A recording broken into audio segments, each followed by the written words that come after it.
Hello again, everybody, and welcome to the Sports Buzz here on HBC TV 25. I'm Justin Barrientos. Thanks for joining us today, and we're a little short-handed on the panel today. We got Jeff Theis, local journalist, Landon Evanson here from HBC.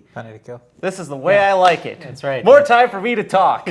Derek Hart's in the penalty box, and so Schwartzlow is behind the camera directing right now. So let's talk a little bit about the Minnesota Vikings, and it was a very disappointing day for Viking fans as they were pretty much whitewashed by the Seattle Seahawks at home in a game that really mattered.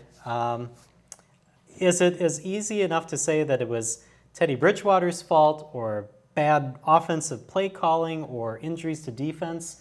What's your take on this? I thought Seattle was the better team going in, but after the first series on defense, when Anthony Barr and Harrison Smith are both out, so Barr, Smith, and Linval Joseph, in my opinion, their three best defensive players and three most important defensive players are all out. It was going to be a tough uphill climb from there, and then once it got to 21-0, it was basically over. It didn't really matter what happened at that point. And then just offensively, it was just tough to get anything going. They geared in on Peterson, and it was just a mess. And it's amazing what a bludgeoning like that does to anger the fan base and accentuate everything, because offensively they've had these problems the whole year. It just when they win games with defense and scoring just enough points, it's like, oh, nobody really looks at it. And then now it's just a bad loss to a good team. There it is. There it is.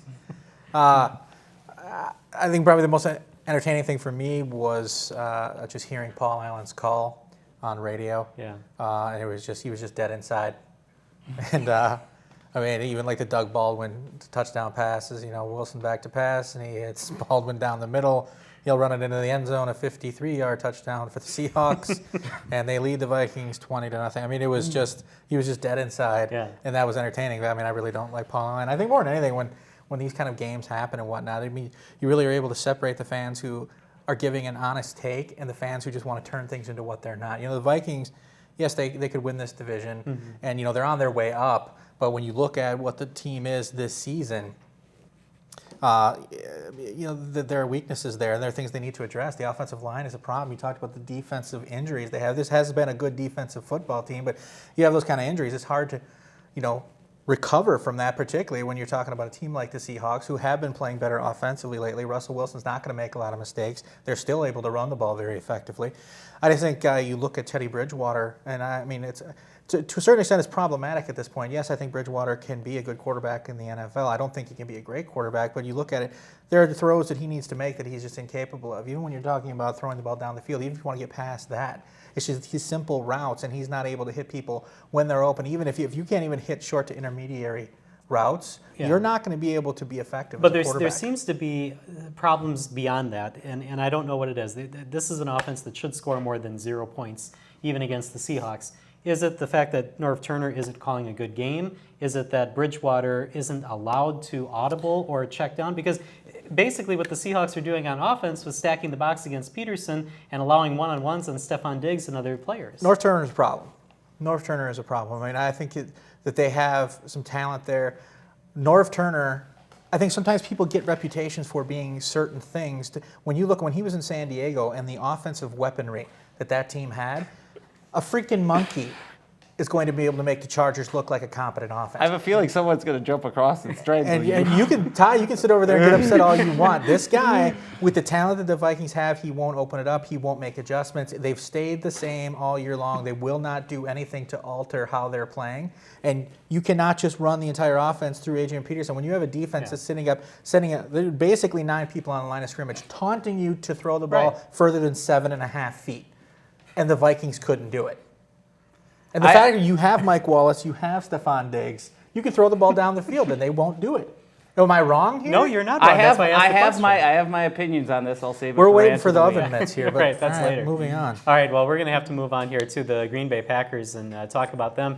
They were able to eke out a win against Detroit, which is a very good comeback. Eke out a win? Well, at the end, yes, but they do have to, they had to come back from 20 points, but then win at the end. What do you think about Well, it's kind of like that game was kind of like putting lipstick on a pig, if you want to put it that way, where the Packers looked like they'd looked in the previous 5 weeks, but just the Hail Mary from Rodgers is that lipstick that was on the pig, Right.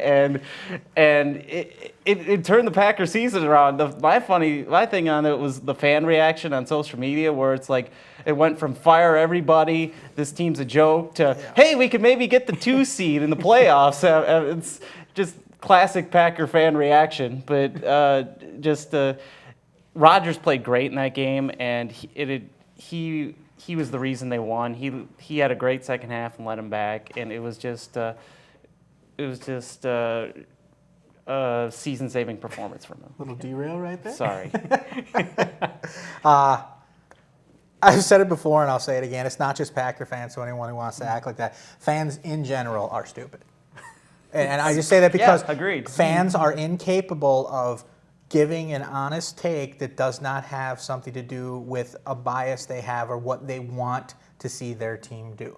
I mean, that's something that, yes, I'm a Twins fan, but I always do the best I can. I kind of pride myself on that. Is yes, I can be excited about things. I can see what's coming, but I can also be realistic. We saw that all throughout last baseball season. I refuse to give in and say that, yes, they could do this, but I just don't think it's there yet. It doesn't mean I don't love the Twins, doesn't mean I'm not, but I want to be realistic. Even when they were making the playoffs every year, people, what do you think? It's like, oh, they're probably 3 and out, maybe win 1. It's like, well, what kind of fan are you? I'm like, realistic? Yeah. They're going up against the Yankees. They're much better than the Twins. It's going to take some breaks here and there for them to be able to do it. And they would always play the Yankees tough, but they'd come up short. It's the same situation here with the Packers. I mean, I think that at the end of the day, yes, you can look at Seattle being a 2-time conference champion. Yes, Arizona is dangerous and Carolina's been terrific. Other than that, what do you have really in the NFC? So you talk about that. That is why the Packers are going to have an opportunity. That is why the Vikings are going to perhaps win the division. The conference as a whole is not that strong. So when you say things like they turned the Packers season around, I think it speaks to how weak the NFL is in terms of depth, that can happen. I mean, it was an exciting win. I was going to say the Packers, AFC's weak too. So well, I'm not saying that it's not, but I just think that people want to get overexcited, and instead of just seeing it for what it is, just an incredible come from behind victory that they probably shouldn't have had to that extent come back. You celebrate the win, but it doesn't mean, hey, print the tickets. We're going to the Super Bowl. All right, let's move on to the last topic, and that's the Carolina Panthers. Will they go 16-0? To me, I honestly don't care at this point because It's not what he asked you, sir. Call it the cynic in me. It's just I care if. What matters is if they go 3-0, 4-0 in the playoffs at this point. That's kind of what matters. Like that's the way I look at it. Like, can they go 16-0? Sure, the schedule sets up that way, but it matters in the playoffs, and the Patriots proved you can go undefeated, and if you don't win in the playoffs, it doesn't matter. 30 seconds. Yeah, I think the Panthers will go undefeated. I mean, I think the last chance someone had to really get them was the game in New Orleans. Mm-hmm. Saints always play well at home. They've been playing well there this year, and it was a close game, but the Panthers found a way. I was talking about it with a friend watching the game. If Kelvin Benjamin were playing, this would be a terrifying team. When he went down, everyone thought that was it. Yeah. And it hasn't been the case. And Cam Newton's playing MVP level right now, so that's pretty good there. And Jared Allen's on Carolina defense. We're going to take a break here in the Sports Buzz. When we come back, we'll talk a little bit of Winona State basketball. Theis coming back right after this. Tune in for the Sports Buzz every Tuesday at 5:30 as a panel of local sports journalists tackle the hottest topics on everything from local high school and collegiate sports to regional discussion about the Twins, Brewers, Vikings, and Packers. With the Power Play Fantasy Football Challenge to the Rant of the Week and NFL Pick'em, the Sports Buzz is fast-paced and sure to entertain. That's new episodes of the Sports Buzz every Tuesday at 5:30 with replays only on HBC TV 25. Want the latest news on St. Mary's University athletics? Watch the Cardinals Nest on HBC TV 25. Dean Beckman and SMU Sports Information Director Donnie Netto will talk about the past week in Cardinal athletics, highlighting the best in each Cardinal sports team. Player and coach guests will add their stories and insight each week with new shows Thursdays at 5 p.m. and replays Fridays at 6:30 p.m. and Saturdays at 7:30 a.m. on HBC TV 25. Join HBC Sports' Extra Point one-camera coverage of high school football and soccer throughout the fall, presented by Lewiston Auto. In addition to our Football Night Crew broadcasts, Extra Point will bring you 8 games from the gridiron and 9 games from the pitch. For the full slate of games, simply visit hbci.com/sports to find out when your team will be on the field. That's Extra Point coverage of HBC Sports presented by Lewiston Auto, all fall, only on TV 25. And welcome back to the Sports Buzz. Derek's out of the penalty box, so now Ty joins us back on the panel. Back here. from homecoming. He's here. I was expecting an A game. It's impossible after missing that first segment, but I'll do my best the remaining two. Speaking of homecoming, the Winona State Warrior men's basketball team happy to come back home last weekend as Great they got their segue. first NSIC win and the first win for Todd Eisner. Talk about the Warrior men's team looking better than they did the previous week. Oh, it was a great return not only to McCowan Jim for the program, but Isaiah Gray returning to form, 25 points on Saturday off of the bench. However, injury is going to be a theme as Muhammad Ali Benamar going to challenge the interior defense. He'll be out likely the rest of the season. Nick Arns, Kyle Bauman going to be forced to step into some additional roles because of that fact. But Justin, I want to talk about the backcourt here. Josh Mongin particularly, Riley Bamanek, and Isaiah Gray. The three guards that they have, one of whom will likely come off the bench, complement each other so well. Gray's ability to get to the hoop, Bamanek's ability to shoot as we saw on Friday night, and then Mongin to just be that prototype point guard and distribute. This is quite an arsenal in terms of the backcourt for Todd Eisner. Yeah, this is definitely a quality team. I mean, I think it, as well as the women have played, I think it's been a little bit of a down period here for the men's program the last couple of years. And last year, of course, they finished 500. And I think with Coach Eisner, they have some talent in play. I mean, that backcourt you talk about, we've seen Bamanek and Gray are both capable of being dominant players. And I think that when you look at how well Bauman has played this season, he has been fantastic, and he's already talked about. Mongan's done a great job as well, and Blacklock's always solid inside. I mean, I really think this is a team that can definitely be very dangerous as the season wears on. It's obvious that Eisner has them moving in the right direction. It's just a matter of being able to use the weapons in the best way possible, and he's getting to the point where he's determining that. All right, Warrior women, they won by 30-plus Todd points. Eisner got mad at the team, and it apparently worked. Theis didn't see much of that The game. Warrior women have won by 30-plus points against Southwest and Sioux Falls this past weekend. How good is this team?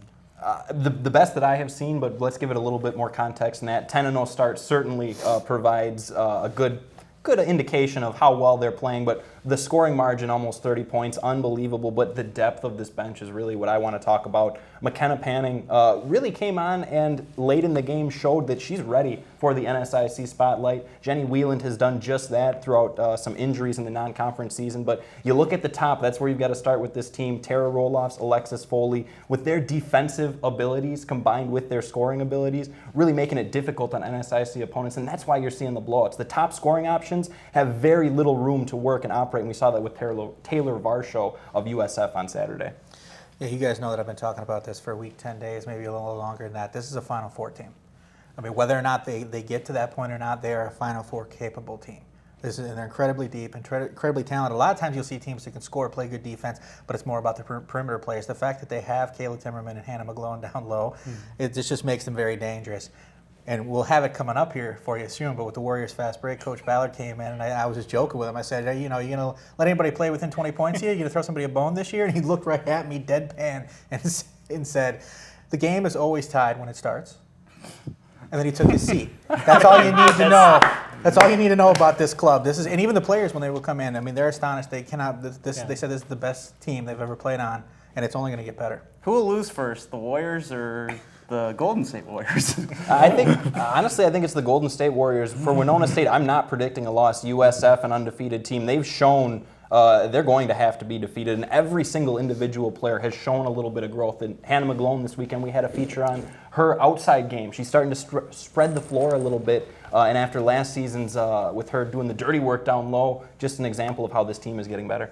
Yeah, they're not just beating people, they're bludgeoning them. Absolutely. Well, yeah, 35 and 39 points over the weekend. All right, time now for our rant of the week. And Get your oven mitts ready. Jeff Theis, everybody. All right, back to the Vikings pass game. I was gonna try and talk about how to fix the Vikings pass game. Like, their offensive line's not doing them any favors. Mike Wallace and Teddy Bridgewater don't have a rapport, and he's getting 50 snaps a game. Charles Johnson did well last year. Why is he getting 0? North Turner, I think there's some credence to that. The Vikings lead the league by far in 7-step drops, and their offensive line's terrible. Why are you calling those plays? But my rant is on how the coaching staff and the front office have done nothing this year to help Teddy Bridgewater. Nothing. As I mentioned with those prior things, the biggest thing going into this year, they bringing back Peterson really, really hampered his development.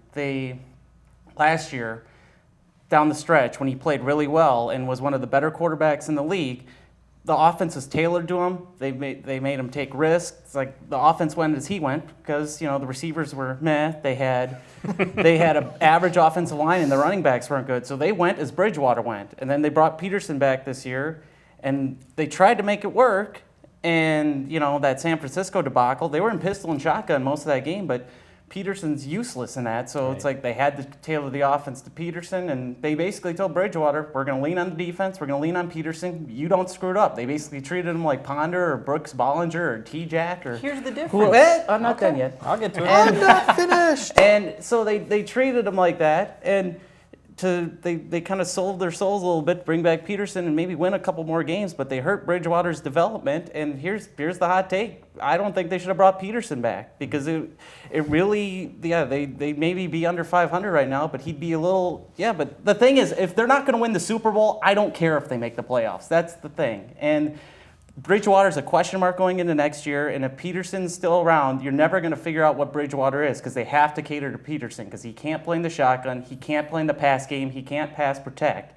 So in the short-term game of getting a few extra victories and losing in the first round of the playoffs, I don't think is worth sacrificing Bridgewater's development. Theis, I agree with you on one front. Peterson, I'm in full agreement. He's a 30-year-old running back. The light's at the end of the tunnel. I think Jerick McKinnon should be getting carries as soon as possible. Who's leading the NFL in rushing right now? He's leading the NFL in rushing. Yeah, they're winning more games, and he's playing well. But like I said, they're sacrificing Bridgewater's development. I don't disagree with that. And they're not going to win the Super Bowl, so what's the point of having him? They're teaching him how to win, which is my bigger point. I think Norv Turner has done a good job Colin developing. Kaepernick was taught how to win. How's he doing right now? As a pocket passer, Teddy Bridgewater and Colin Kaepernick are worlds apart. That, I think, goes without debate. But the bigger point here is that with Peterson there, they're going to be able to win. They're going to get some playoff experience here, best case scenario. Peterson will be gone in the next calendar year. I firmly believe that. At that point, it will be Bridgewater's organization. If he has the ability to learn how to win and base it upon his defense, that's helpful for him in the big picture of his career. It's not good for these young quarterbacks to have to play these 45 to 35 games. Yeah, it's good for the stats and it looks good when you watch it, but it's not good for the long term of their career.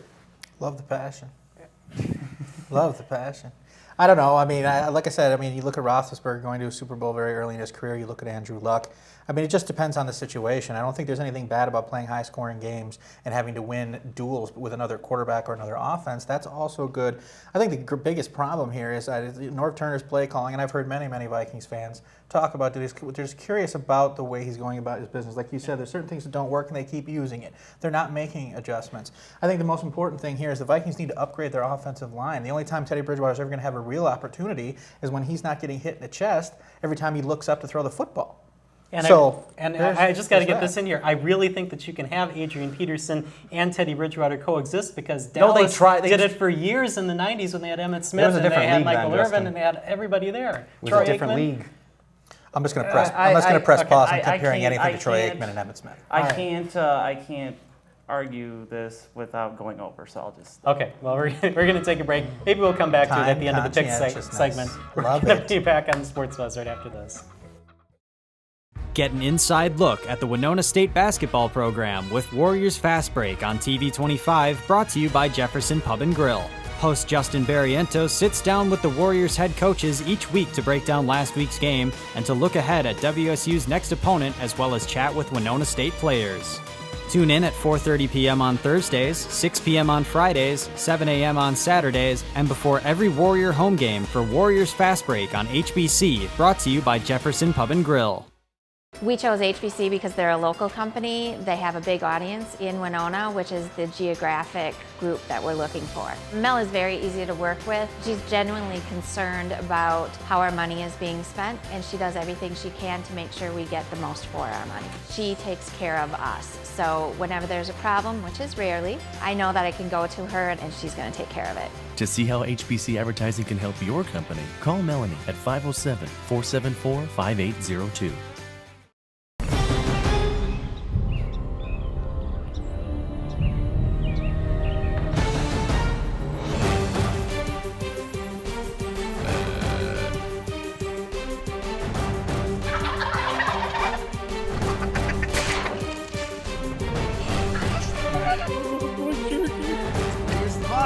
Look at the brows on that. That's a hog, man. And welcome back to the Sports Buzz here on TV 25. Time now to recap our Power Play segment, and I won this week. A couple of points overtime. The fix is in, so I won there. So that means that He's complaining I about get to he's choose. complaining about the Vikings, and then Russell Wilson just wins it for him, basically. That's fantasy. That's the way that it works. That's what I'm told anyway. All right, so Jeff, I am going to bench Tom Brady, and so you. I'm can pick losing a Tom quarterback. Brady. Well, that's good. He doesn't have anybody to throw There's to. one And- really good quarterback in here. And the Texans' defense Uh-oh. is actually not bad. Can you say Matt Schaub? Jake Cutler could work. Jay Cutler. All right. I'm guessing that was the Elite middle by some quarterback. people's- That was the bad quarterback. Oh, okay. All right. You guessing that was the middle quarterback? The bad quarterback. Unless could- we're taking a quarterback from Saskatchewan, there's nobody worse than that. All right, let's move on to our pick'em segment. And Ty won the pick'em Yeah, Matt last Schaub week at would've been 4-1. worse. Congratulations, Thank you. Patrick, myself, and Jeff were all 2-3, and then Paul was. Hey, to be 1-4. fair, I almost had that Saints pick. I bet on my picks Yeah. this week. If you check Twitter, I did. See We that. did That's see right. I Picked the Seahawks to win. I had the Seahawks minus the 2. That was easy. And then had the Saints winning. That almost worked. And then the Oakland and the Saints had leads going into the fourth quarter. We got to start a show with this guy. We just got to have his, let's see, wanna be a gambler. Just a Patrick, half you hour lead of the your overall thoughts. pick'em by 3 over Paul, so congratulations with that. So let's get to our picks. Minnesota at Arizona is the first game this week, and obviously this one scares me because it's Minnesota on the road. They didn't play very well at home. I'm actually going to pick Arizona in this one. Oh my gracious. I had Yeah. like the worst week. I mean, first one, watching Green Bay win. I couldn't sleep after that. You were saying you were And then gonna I was enjoy rooting- it so then I was much. rooting It for didn't- Iowa. You know, and Yeah. Iowa can't. They're great defense until the last drive, and then watch that debacle for Minnesota. That was the worst game since the 42 donut game. I cannot go Minnesota. They're going to get whooped. Hey, by the way, Landon, did you get the call from Zimmer? They need you to come in and play safety. Hey, I can't be any worse. Well, yes, I can. Yeah, you can.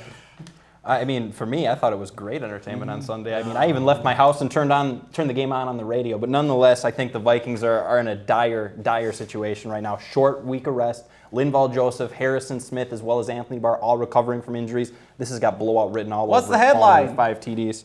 Timing is everything. Insult to injury. Paul wants to take Arizona, and I cannot disagree with him. If you want to talk about gambling, Vikings I think are getting 7 this week, and I love them because nobody's going to take them. But in terms of just straight up, you got to take the Cardinals. Wow, so it's unanimous. We're all picking the Cardinals here. All right, Buffalo at Philadelphia. Eagles had a good week beating the Patriots, but they're still the Eagles. Chip Kelly's still the coach, so I'm going to go Buffalo on this one. I'm agreeing with you. Buffalo. Yeah, there's one headline for this one. It's overhyped, whether it's the coaching staffs, the organization. There's just a lot of hype surrounding these organizations. I've got the Buffalo Bills getting what turns out to be a very forgettable game. Yeah, Paul wants to take the Bills as well, and once again, I cannot disagree. Nobody's taking the home team. There we go. Chip Kelly gets his revenge against LaShawn guys all want McCoy and the all Bills? his bashing Give me the words. Eagles. Well, they're only a point dog, so it's like, but Chip Kelly gets his revenge against LaShawn McCoy and his Eagles and Chip Kelly bashing. Is that your headline? Give me, the Sure. Eagles. All right. Yeah, I don't see too good anymore. Is that Jimmy the Greek down there? All right, let's Pittsburgh at Cincinnati. Doesn't look anything like Jimmy. Of course, Jimmy's dead. Nothing just live. I'm Right, dead. I'm we'll dead on cross the him off inside then. sometimes. Pittsburgh at Cincinnati. This one's a tough one for me, but I'm going to go with the Bengals in this one. I just want to rant some more about the Vikings. No, We got time for I'm that going to again. pick the Bengals at home. Simple headline here, Big Ben is greater than the Red Rifle. Pittsburgh wins. Yeah, Paul wants to take the Bengals, but I think I have to agree with Ty. So What? you better tell your loved ones that you care about them, because the end of the world's probably coming. You and I usually don't agree on these things. I got to go with the Steelers. I mean, Roethlisberger and the boys are just playing really well on offense. Pittsburgh has been really interesting. Their offense is as good as anybody's, and if their defense can hold up and they're at home, I'll take the Steelers. Okay. Washington at Chicago. This is, I don't know, I think it's a tough one to try to pick because everybody in the East is still in it, even though they're all terrible. So there's something to play for Washington here. I'm going to take Washington over Chicago. I can't believe I'm saying this, but I think that Jay Cutler's actually a fairly good quarterback. No. Yeah, my fantasy quarterback. Congratulations. Yeah. It's Soldier Field. The grass is weird there. I just think I'm going Chicago. I genuinely don't know. I don't have a headline for this. Picking for the Bears has gotten me into some trouble in the past, and it's only for that reason I'll take Kirk Cousins and Washington. Yeah, this is definitely one where if you have a coin, flip it.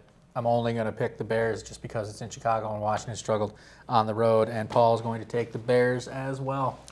You know those. We got Vegas. You know those during those prescription ads or whatever, those drug ads where they say may induce vomiting or diarrhea or that's this Suicidal game. thoughts. That's this game. Hot dog fingers. Give me Washington. Okay. Dallas at Green Bay. That Washington-Dallas game was so hard to watch until the end when it really got entertaining. Dallas still has Matt Castle as quarterback, so I'm going to go Green Bay. My pressman said, you know what?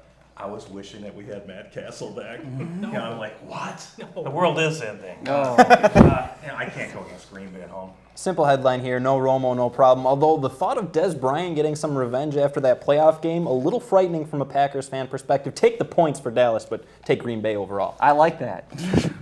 Mr. Van Beek wants the Packers, and Pick the favorite. I I'm will have to shocked. say this has got to be a first. I mean, we could go back and watch the film, Yeah. but you picked against the Vikings and you picked the Packers. That has to be the first time that's ever happened. Maybe. Not just for this show, Ever. in the history of you. Go ahead. The Packers have not been playing well the last 6 weeks. I'll take the Cowboys. Wow. Okay. How about them Cowboys? Patrick, your final word from the Post. Who won your money? I this don't week? know. Oh, you don't know? I brought the wrong somebody won it, though. We're giving away the $150. That could be you next week. All you have to do is be better than us, pick the games, and I'll give you $115 of my money. I'm All guessing if you picked the Vikings, you didn't win.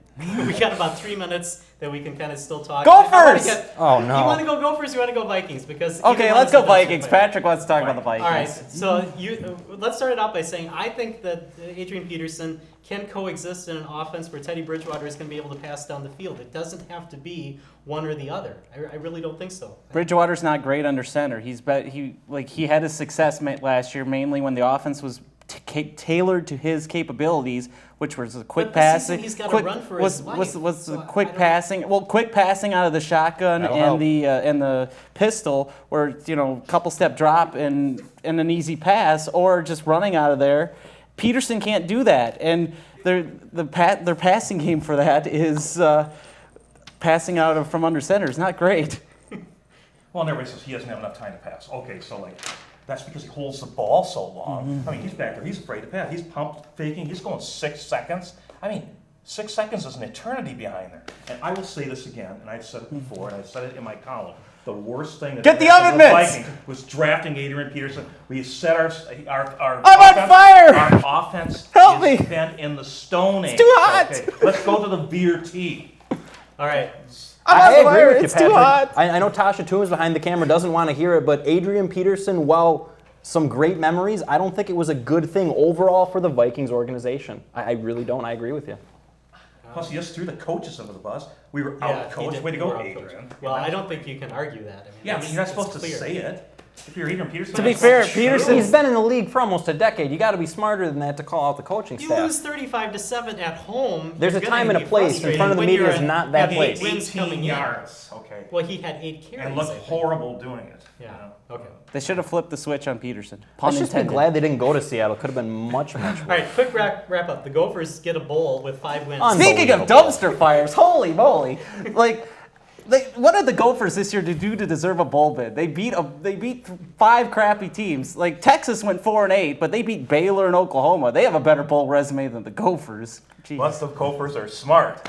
That's how they got it. They're smart. That's true. There are 3 5-win teams, by the way, that made Nebraska. bowls this year. Nebraska, San Jose State or San Diego State. They should. San Jose State. Nebraska at least beat Michigan State. Well, yeah. It's hard to see this fact and see that 3 teams under 500 are going to bowl games and not just completely flush a lot of the credibility in college football. It truly is a farce. By the way, Yahoo Sports is ranking the bowl that the Gophers are in 38th out of the 40 bowl games, not counting the championship. How are there 2 worse?